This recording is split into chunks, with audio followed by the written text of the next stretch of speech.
বললে সরকার এলো এমন সরকার আজকে এই ফর্ম ফিল আপ করো, আজকে অন্য পুনর্যোজনা করো, আর পাচ্ছি না।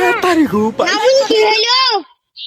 অন্য পুনরায়নে দাঁড়িয়েছিলাম, দিয়ে সারাদিন রোদ গরমে দিয়ে বাড়ির থেকে মাথা ঘুরে পড়ে গেলাম। ও নামুনি আমাদেরকে টাকা দিবে না বোন। रुको जरा सबर करो। ও নামুনি আমাদেরকে দিবে না, আমরা রাস্তাতে তখন গড়াগড়ি মারবো, যতক্ষণ আমাদেরকে অন্য পুনর টাকা দিবে।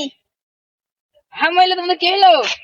আমরা পূর্ণ ভান্ডার পাইনি বলে রাস্তায় গড়াগড়ি দিচ্ছি। দেখছি 2 মিনিট, তুমি বসো। लेकिन ये साला कर क्या रहा है यहाँ पे?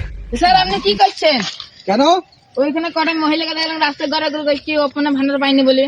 আর অপূর্ণ ভান্ডার পাইনি বলে রাস্তায় গড়াগড়ি দিছে। হ্যাঁ, ওরা রাস্তায় গড়াগড়ি দেখ আর শুয়ে থাকুক আর বমি করুক আর মাথা ঘুরে যাক আর যা হয়ে যাক তাই হয়ে যাক, আমাকে ভোট ওরা কেউ দেয়নি। আমি বিপুল ভোটে জয় করেছি, ওদের ভোটে আমি পাস করিনি।